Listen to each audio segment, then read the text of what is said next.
8. Rebecca Barker. 53-year-old Rebecca Barker ended her marriage to 76-year-old Jerry Barker in 2014 by shooting him in the abdomen at their home in Cherokee County, Texas.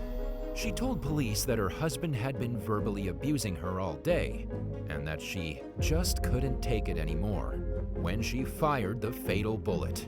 Her story would change several times throughout the course of the case, increasingly calling her credibility into question. The victim's son from a previous marriage, Jerry Michael Barker, told a much different story. When interviewed by local station KLTV, he claimed that his stepmother had always kept him and his siblings at arm's length. She had apparently even threatened to shoot some of her husband's children if they came onto the couple's property. This was the second time Rebecca faced charges for shooting one of her husbands. Back in 1996, she was charged with the attempted murder of a man she was previously married to. He survived and got a restraining order the next day. And Rebecca was sentenced to 180 days in jail with time served, meaning she could walk free at the conclusion of the case. Referencing the stepmother's previous criminal case, Jerry Michael wondered how Rebecca was free to marry his father and commit yet another violent crime. He said he'd like for law enforcement to explain why an attempted murderer was cut loose and put in a position where she was capable of taking a human life. Just weeks before Jerry Sr.'s death, his loved ones had grown worried about his well-being and had asked local law enforcement to look into their concerns. The victim's other son, Gary, told KLTV that he had always known his father to be healthy and strong. Yet, during his most recent visit to see his dad, he appeared frail and was shaking like a rag, as if he had Parkinson's disease. Gary claimed that his father had all the wrong medications in his system and that Rebecca ran the show at the couple's home. This left Jerry Sr. in a non-functional state where he couldn't think for himself. Jerry Sr. had designated Rebecca and a non-relative as his powers of attorney, leaving his children powerless against their stepmother. Terrified that Rebecca was capable of killing his dad, Gary begged law enforcement to intervene. However, his pleas were allegedly ignored, with local sheriff's deputies determining that the man seemed fine. While it was unfortunately too late to save Jerry Sr.'s life, justice caught up with Rebecca, who pleaded guilty to her husband's murder and received a life sentence without parole. She offered no comment following her sentencing, but her daughter, Marcia Mabry, told CBS 19 that while the ruling left her feeling brokenhearted, she understood that there was no excuse for what her mother had done.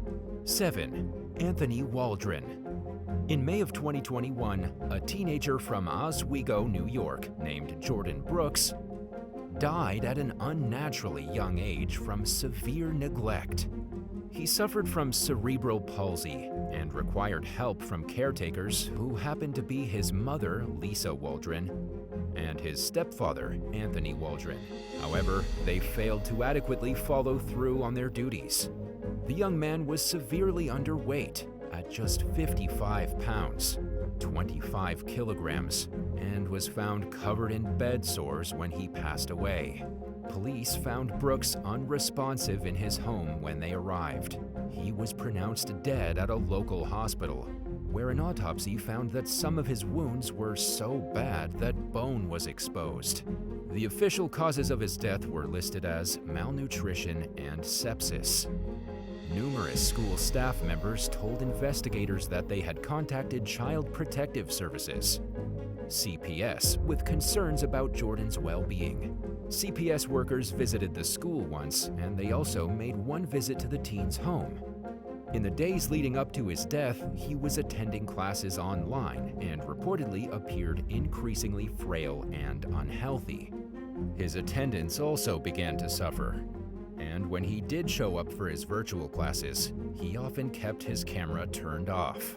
The Waldrons were initially charged with manslaughter, but the district attorney upgraded it to second-degree murder, citing a depraved indifference to human life. Anthony and Lisa were also charged with assault, criminally negligent homicide, and endangering the welfare of a disabled person. Jordan's needless death also sparked an investigation into Oswego County's Department of Social Services and its handling of suspected abuse reports. Lawmakers called on county officials to continue looking into ways to improve their oversight of these cases. But this won't happen until the Waldron's criminal case concludes in court. There were also calls for the resignation of DSS Commissioner Stacey Alford. But this motion was ultimately voted down. While the department accepted full responsibility for its shortcomings that contributed to the tragedy, it appears as though the bulk of the blame is falling on the Waldrons for allegedly failing to meet their basic parental duties. 6. Christopher Gattis.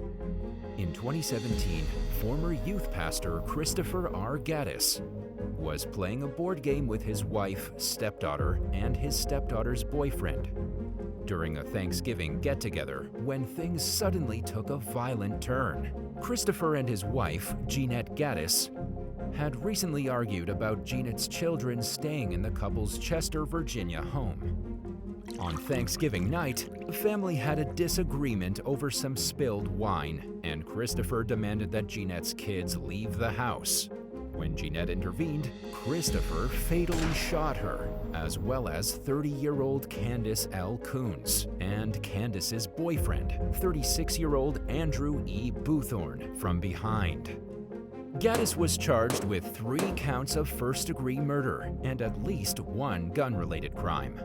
In the 8 years leading up to the triple homicide, police were called to the home at least 7 times, including 1 for a weapon-related disturbance. The family apparently kept their problems well hidden from most people, and often posted photos together that appeared close-knit and like there wasn't anything wrong.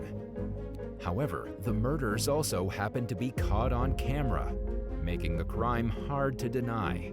In the disturbing footage, Boothorn can be heard begging Christopher not to shoot him, but no mercy was given, and he was shot as he tried to flee the scene on foot.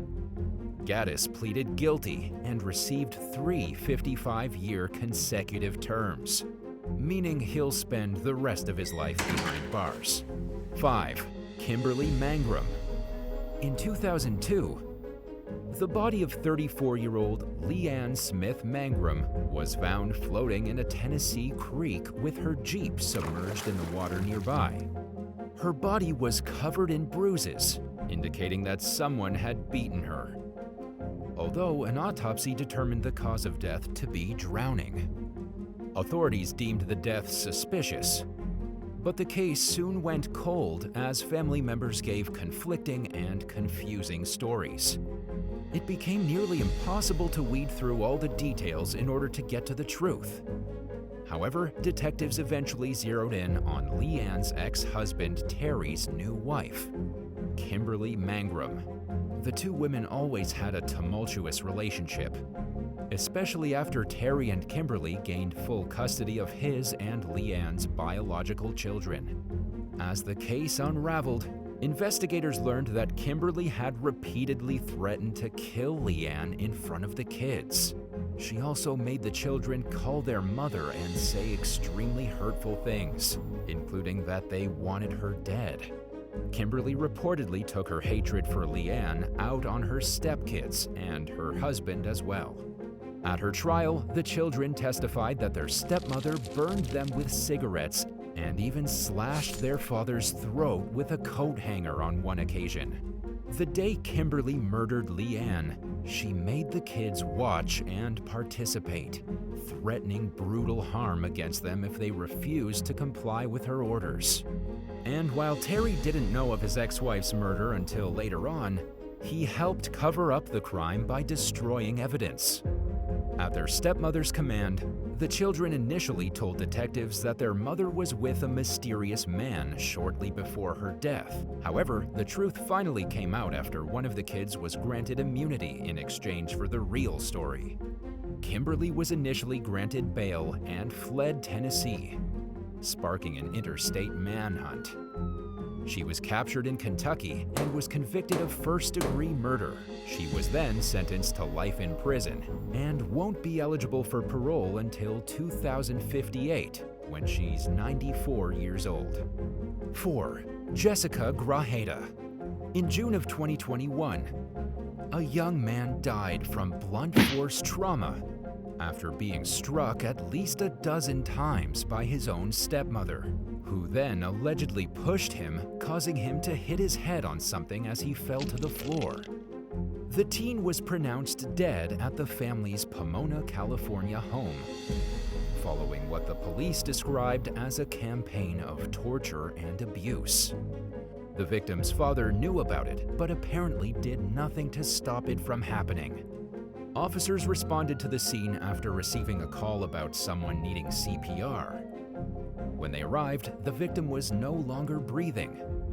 The 35-year-old stepmother, Jessica Grajeda, is accused of assaulting her stepson immediately before police received the call about him needing medical assistance.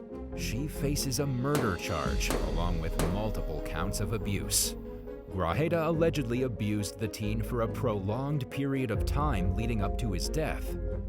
According to law enforcement, none of the other children in the couple's care appeared to be injured. 32-year-old George Luis Almaraz was charged with 1 count of felony abuse for failing to take action to stop the horrors going on inside his home and failing to get medical attention for his son sooner.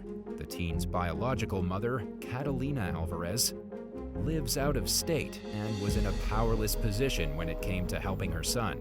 She told CBS LA that Almaraz and Grajeda wouldn't let her talk to the young man, and that they said he didn't want to talk to her. 3. Sue Ann Hobson. A horrifying tragedy befell the residents of Miami County, Kansas, in 1980, when a young man named Chris Hobson was murdered in one of the most brutal ways imaginable.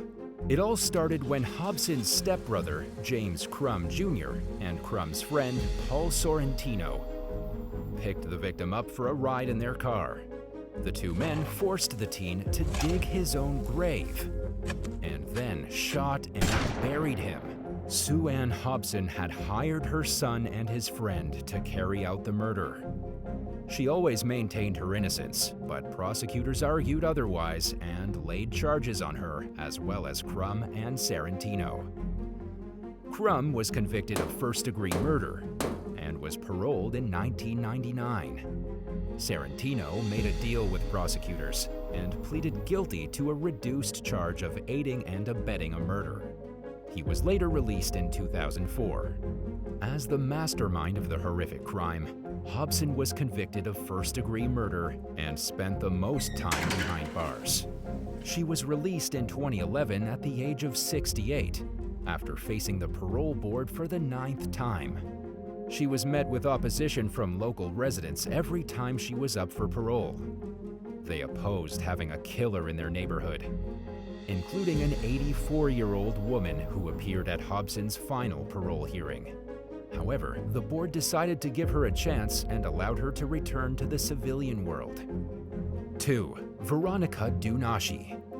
In late 2014, 20-year-old Kimberly K.J. DUNNACHIE moved to Arlington, Texas to live with her father, Russell.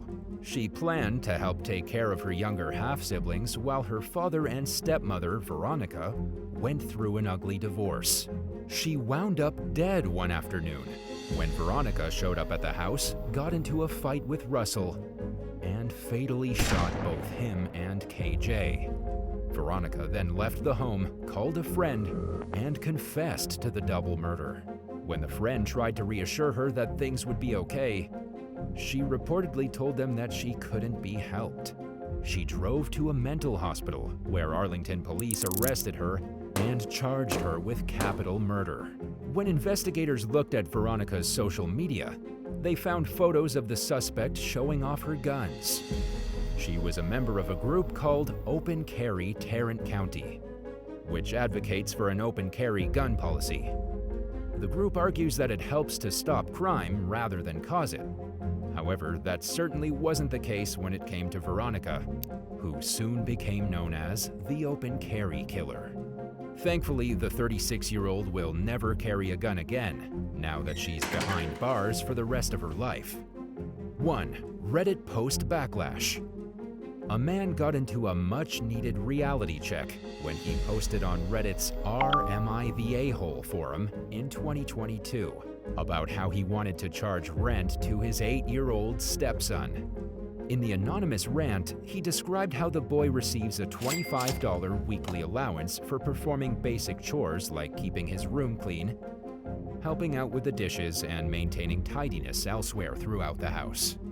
The man, known only by his username, you/can't-lose-my-employment, explained he wanted to help his stepson learn about money management by charging him $20 out of the $100 he receives every month. He said that he wanted the boy to think about what it might be like if he couldn't pay to keep a roof over his head. The kid's mother obviously had a problem with this plan. She didn't think her son should have to give up any of his allowance for rent, considering his age. And the internet agreed, to the point where some commenters tried finding out the stepdad's name, address, and other personal details. After the harassment started, he said that he had experienced a change of heart and no longer thought his stepson should have to pay rent. In response to some threats he'd received, he confessed that his thinking was misguided, but that he had the boy's best interests in mind all along.